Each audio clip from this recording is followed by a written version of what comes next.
Olá a todos, eu sou o professor André Diogo, estou aqui com mais uma aula de filosofia. Hoje a gente vai tentar trabalhar um pouco o texto As Nuvens, do Aristófanes, que é esse texto que eu tenho aqui, As Nuvens. Pronto, está bem aqui o início dele. Essa edição aqui é da Coleção dos Pensadores, para quem não conhece, tá? Então aqui é As Nuvens, do Aristófanes. O texto As Nuvens, como eu falei, ele foi escrito pelo Aristófanes, que foi um dramaturgo e escritor de comédias, lá da Grécia Antiga, século V a.C. Tá? Do que trata As Nuvens? Né? Primeiramente, quais são os personagens principais? Os personagens principais são o Estrepsíades, o Fidípedes e o Sócrates. Sócrates a maioria de vocês conhecem, né? Mas o Estrepsíades, ele era o pai de Fidípedes e ele era um grego da época, um cidadão, não é? Só que ele tinha uma característica. Qual era essa característica? É que ele tinha muitas dívidas. Né? Então, Estrepsíades, pai de Fidípedes, é um grego que acumulou algumas dívidas ao longo da sua vida. E aí, ele estava sem dinheiro, não tinha como pagar as dívidas dele, mas ele teve uma ideia. Qual foi a ideia dele? Foi de ir a um local que era coordenado pelo Sócrates, e para nesse local ele aprendeu alguns procedimentos, algumas técnicas para tentar convencer as pessoas que ele devia dinheiro, que ele não ia pagar e que não era justo ele pagar aquele dinheiro. Então, sem dinheiro para pagá-las, o Estrepsíades resolve aprender um jeito de contestar, ou seja, de se opor às suas dívidas. Tal aprendizado ocorrerá em um local chamado pensatório. Então, isso é uma comédia do Aristófanes. Então, ele está brincando um pouco com essa ideia que existia na época de que existiam locais que os filósofos ensinavam às pessoas, né?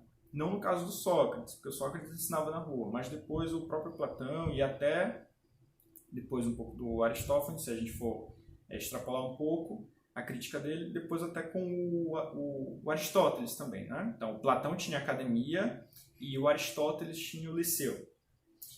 Tal aprendizado, como eu falei, ocorrerá em um local chamado pensatório, onde se aprende a tornar vencedor o raciocínio fraco ou injusto sobre o forte ou justo. O pensatório, local de ensinamento sofista, é liderado por Sócrates. Então, qual que é a comédia por trás do texto do Aristófanes? Ou seja, desse texto As Nuvens, é que ele coloca o Sócrates como diretor, como professor desse local chamado pensatório, que era um local onde se trabalhava o ensinamento dos sofistas. Ou seja, ele está chamando Sócrates de sofista. Para Sócrates, no caso, o Sócrates do Aristófanes, para Sócrates, que fica acomodado em uma espécie de cesto pendurado no teto, os únicos e verdadeiros deuses são, que é o nome da comédia do Aristófanes, os únicos deuses são as nuvens. E não mais Zeus, Dionísio e os outros deuses gregos. Sócrates, apesar de muitas dificuldades, consegue ensinar a arte da retórica para Estrepsíades e Fidípedes. Então, retomando, o Sócrates é o professor desse local chamado pensatório, e o Sócrates age como um sofista, ou seja, o Sócrates ele te ensina a defender um argumento que pode estar totalmente errado, a defender o argumento injusto em troca de dinheiro. É isso que o sofista faz. E o Sócrates também, ele acredita apenas em uma divindade, em apenas um Deus, que são as nuvens. Tá?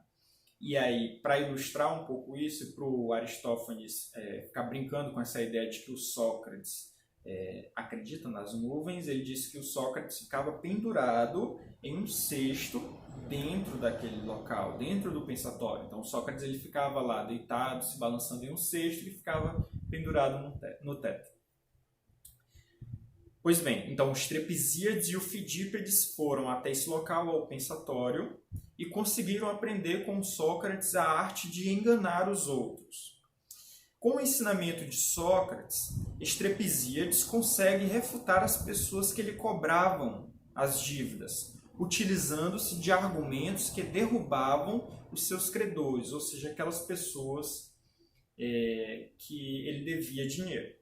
Contudo, por meio desta mesma retórica, acontece algo que é uma reviravolta na história, né? Então, o Estrepizíades aprende a enganar as pessoas com a arte da retórica. Então, ele consegue convencer as pessoas que ele devia dinheiro que não é justo ele pagar aquela dívida, né?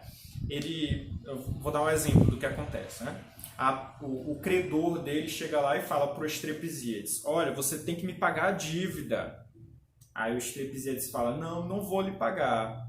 Aí o credor dele fala novamente: mas me pague então pelo menos os juros. Aí o Estrepizíades fala: juros? O que são juros? Aí o credor responde: olha, os juros são aquela parte do dinheiro que vai crescendo com o tempo. Aí o Estrepizíades, usando a arte da retórica, vai e responde à pessoa: juros? Que vai aumentando com o tempo? Isso existe?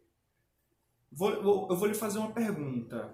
O mar, ele vai aumentando com o tempo ou ele permanece sempre o mesmo?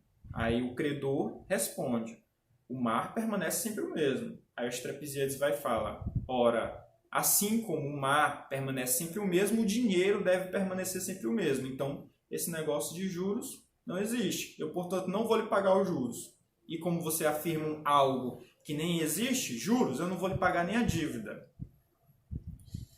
Então, o Estrepizíades usa de argumentos e de métodos dos sofistas, no caso aprendidos com Sócrates, para tentar derrubar as suas dívidas, para tentar dissuadir as pessoas que ele devia dinheiro de que isso é justo realmente, que elas cobrem ele. Só que acontece o seguinte: o filho do Estrepizíades, o Fidípedes, também aprendeu essa arte de argumentar.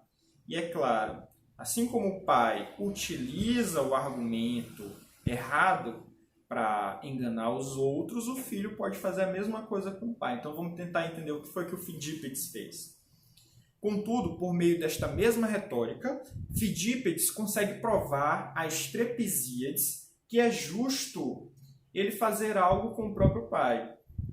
O que o Fidípedes fala para o seu pai, para o Estrepizíades? Ele fala o seguinte: pai, quando eu era pequeno, você me batia? O Estrepizíades falava: sim, eu bati em você para você aprender.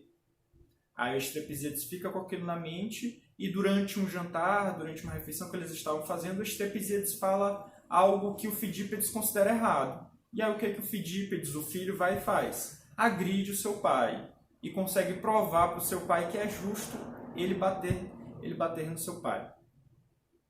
Então, desta forma, esta comédia de Aristófanes apresenta a ideia comum até hoje. Qual é a ideia que a gente tem comum até hoje? De que o filósofo é aquele que vive nas nuvens, né? E qual o filósofo, no caso? Sócrates.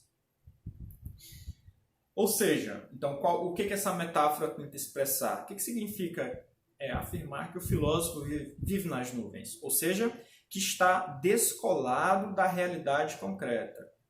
Que o filósofo ele não está ligado à nossa realidade, ao que está acontecendo no mundo. Então, o filósofo é aquele que está descolado da realidade concreta, dos assuntos mais importantes e, como última consequência, da verdade. O recurso poético da comédia, ou seja, qual que é a piada por trás dessa comédia? Encontra-se na atribuição a Sócrates da atividade que ele, conforme principalmente Platão, mais criticava. Como acontece, né, hoje em dia? Então, como é que a gente faz comédia? A gente pega e atribui a uma pessoa algo que ela mais odeia. Então, se você conta uma piada, se você faz uma crítica nos moldes da comédia para uma pessoa e essa pessoa não gosta, aí é que você continua fazendo essa crítica para ela. Aí é que a piada se torna mais engraçada, né? Então, o humor e a comédia têm um pouco essa característica de crítica. Então, a ideia era que o Platão, que passou a imagem de um Sócrates como um Sócrates sábio e um Sócrates que defendia a verdade e o conhecimento a toda prova e que criticava aquelas pessoas que recebiam dinheiro para ensinar alguma coisa. Que pessoas eram essas, segundo Platão? Os sofistas. O Sócrates é colocado nessa comédia de Aristófanes, que a gente está vendo aqui, As Nuvens, é colocado como um sofista, ou seja, colocado como aquilo que ele mais odiava. A atividade desenvolvida pelos sofistas, pensadores que ensinavam a defesa de uma posição A e uma posição B, oposta à primeira. Então, é isso que a comédia quer passar, é isso que a comédia As Nuvens quer demonstrar. Ela brinca com essa ideia de que o Sócrates, ele era um filósofo e não era um sofista. Então, a ideia por trás é da gente tentar perceber um pouco o que significa afirmar que o filósofo é aquele que está nas nuvens. Uma ideia que a gente tem até hoje. Mas percebendo também que essa ideia não foi criada agora, não, desde a Grécia Antiga. Desde o surgimento da filosofia, sempre ficou se falando que a filosofia era algo que estava fora da realidade, era algo que não se preocupava com os problemas comuns, os problemas do cotidiano, ou seja, em última instância, era algo que estava nas nuvens. Nas próximas aulas a gente vai continuar discutindo um pouco esse tema e tentando discordar um pouco dele, e tentando ver o que a filosofia seria para além desse senso comum de afirmar que a filosofia é algo que está nas nuvens. Obrigado.